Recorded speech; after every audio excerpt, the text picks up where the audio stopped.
What's up? What's going on, y'all? Welcome back to another episode of A Happy Fucking Life. It is Rhonda. I'm your host, and today is Wednesday, September 8th. Wow. I got way too ahead of myself. Like the time is flying, but not that fast.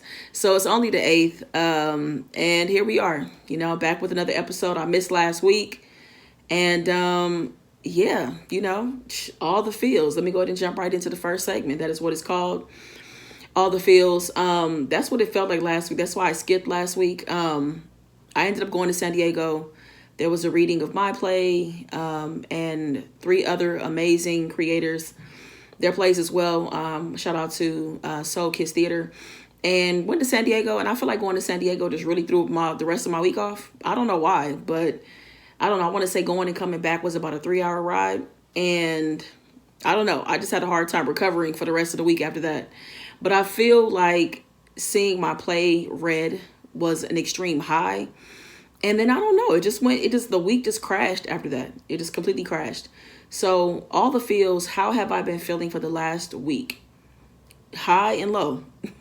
High, low, overwhelmed, even kind of sad at some point. I feel like I kind of was moody. But no particular reason why. Like I've had my different qualms and frustrations like with just social media in general.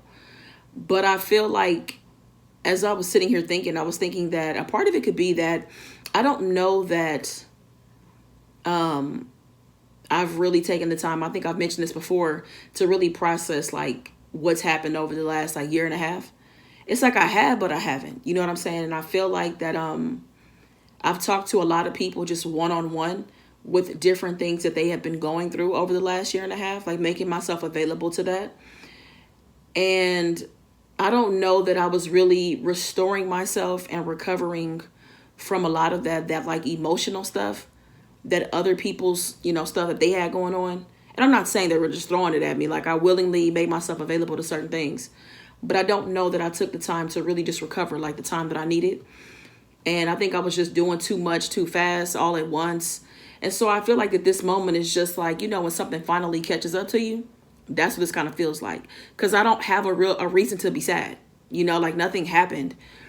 Well, plenty has happened. But I'm just saying, like, for the most part, I just haven't felt sad in a while. So it just, I don't know, feels a little different. So yeah, just like navigating that, allowing myself to feel how I feel. But also just like keeping myself from like slumping, like I don't want to go into slump into a position of like where I go into a state of like deep depression. I don't want that to happen. So just being mindful. I've been resting. I've also made a conscious effort to also change my diet. And I'm really trying to eat foods that are like anti-inflammatory. I'm not eating dairy. I'm not drinking. I'm cutting back on sugar. So I think that that'll help as well, like changing my diet, making it a point to be more active. So I think that, I don't know, it's kind of how I've been feeling, like just up and down. I started today with a really amazing, like 15-minute morning meditation, and just the woman's voice, the tranquility, the music, the pace, everything that she said, and just everything about it was so spot on. So that started my day out very well. Went to the grocery store, about to cook in a little bit. So today has been a pretty good day. I did a nice kettlebell workout. So it's been a good day. It's been a pretty good day. I dropped a video today, a story time that I actually really enjoyed, considering, because I kind of just not threw it together, but it came together really fast, which I guess is not a bad thing.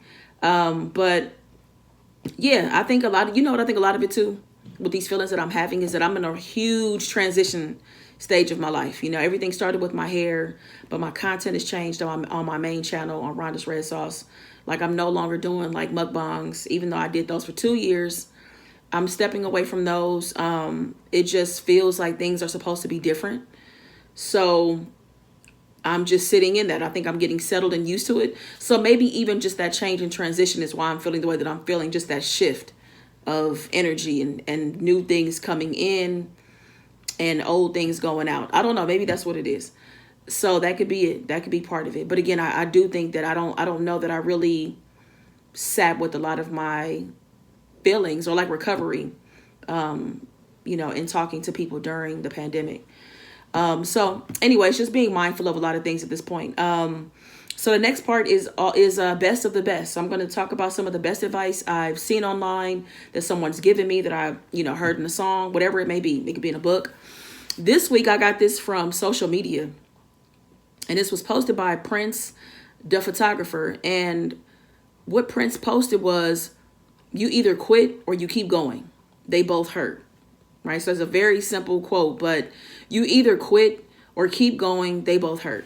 And that is so true. Like, I've experienced both sides of it. People think that quitting is easy. Stopping something is easy, and it's not. Sometimes it is. Sometimes it is. Sometimes you just in over your head. You're doing too much. You're doing something you never really wanted to do, so you quit doing it. But, really making that decision to stop something that you truly loved, or, just the season coming to an end, and it's time to just really stop. Because I don't believe that everything is quitting. I think that sometimes there's a stopping point. I believe that sometimes things ran its course. You took something as far as it could go, and that's just the reality of it. So you didn't necessarily quit, but it was just time to walk away from it. And just because you've outgrown something or something has changed doesn't mean that it's easy to walk away from it. You know what I'm saying? Like, even when I decided to leave corporate America, I found myself on a roller coaster of emotions that day. I don't know if people were calling me and like asking how I was doing. And I think a lot of them expected me to be just like excited, and I wasn't. I was really overwhelmed and sad and afraid of what was going to happen next. You know what I'm saying? Even though I knew I made the right decision, I had a lot of emotions that really were weighing me down. You know what I'm saying? So that wasn't a day of just like me doing cartwheels and frolicking around and excited and happy-go-lucky. It wasn't like that. So, you either quit or you keep going, but they both hurt. I definitely agree. I can attest to that from a content creation standpoint, figuring out if you should keep on going with certain things. Weight loss, I've had my challenges with weight my entire life. And I've had 2 instances where I've lost a lot of weight. I've lost 60 pounds before, and I've lost 70 pounds before. So, for me, when I still even have my struggles to this day, I know that certain things are possible, but it doesn't feel good to keep going. Like, it's really, really hard to undo a lot of things. It doesn't feel good to push myself to certain limits, but then I love the results, if that makes sense. So yeah, whether you have to quit or keep going, it definitely hurts. It doesn't feel good. It is not always a walk in the park like people might assume. And if there is something that you have to quit or walk away from, I just, wish you the best in terms of sitting with your feelings and emotions, whether you have to end a relationship, be it if you're just dating somebody, or if it's a marriage, if you need to leave your job, leave your department, create new boundaries in a situation that you're in. If you have to walk away from a friendship, which I want to add is probably one of the hardest things to deal with in life, is like getting past a friendship. So whatever is something that you have to quit or walk away from, just know that allow yourself to feel how you feel as you go through that transition period of that thing no longer being in your life. You know what I'm saying? Because that's the thing. When I can use my job as an example, as I was speaking about it a moment ago, this job was a part of my life. It was a part of my everyday routine. Well, during the week, getting up at a certain time, getting to work at a certain time, getting home at a certain time. Like, my life was really, it was a huge part of my life. So, not having to do that thing and then having to figure out my own thing as an entrepreneur all of a sudden, it wasn't easy. It was a lot. So, I love that quote. Somebody shared it in their story, and I'm glad that I saw it, because I was kind of going back and forth on what I wanted to share today as the best of the best. So I'm going to go ahead and get into today's topic. And today's topic was also inspired by something that happened today. Earlier, I was in the kitchen me and my mom, we made smoothies for breakfast. Well, this afternoon we made smoothies. And, I had ended up, I don't know what I was thinking, but I had poured my smoothie into a mason jar. And for whatever reason, I bent down to get something, and half of my smoothie spilled on the ground because it didn't have a top on it, right? And so immediately, my mom looks back and she grabs a towel and she helps me just, clean this mess up. And it made me think about how any mess that we make in life can be cleaned up. Any mess, doesn't matter how big or small it is, but it can be cleaned up. And I know that a lot of us are hung up and afraid to make a mess. We want things to be perfect, which we all know is not possible to attain. And we're afraid to make a mess. We're afraid of the things that we might break, or the things that just won't work out, or the things that will fall apart. You know what I'm saying? Because you made a mistake or whatever. But, there's so many life lessons wrapped in mistakes. You know what I'm saying? Like, not doing something right the first time really is an opportunity to say, well, okay, well, why didn't that add up? Why didn't that work out? But yeah, any mess that you make in life could be cleaned up. It can be, and sometimes it's going to be you cleaning the mess up. There's going to be other people helping you clean the mess up. And that's how it is. You lean into your relationships so that your loved ones, your friends, can help you clean up some of the messes that you make in your life. Now, I want to be very clear. I'm not talking about people who are deliberately starting fires and making messes in people's lives. That's not what I'm saying. I'm talking about, many of us that are trying new things in our lives. You know what I'm saying? Like, we have these goals and these dreams and these, things we want to try out in life. That's what I'm talking about. You might make a mess the first time that you try it, maybe even the second or third time. But I'm saying that mess can be cleaned up, and the people who are in your corner, lean into those relationships to allow them to help you clean up the mess. You don't have to do it by yourself.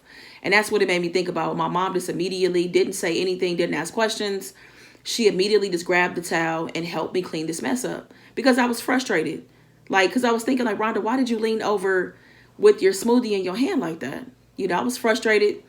And, I'm pretty sure my mom saw my frustration in my face. But either way, she just moved into action and immediately helped me. And it also makes me think about a lot of the times where my mom just in general has helped me clean up a mess that I've made in different parts of my life at different stages, at different ages.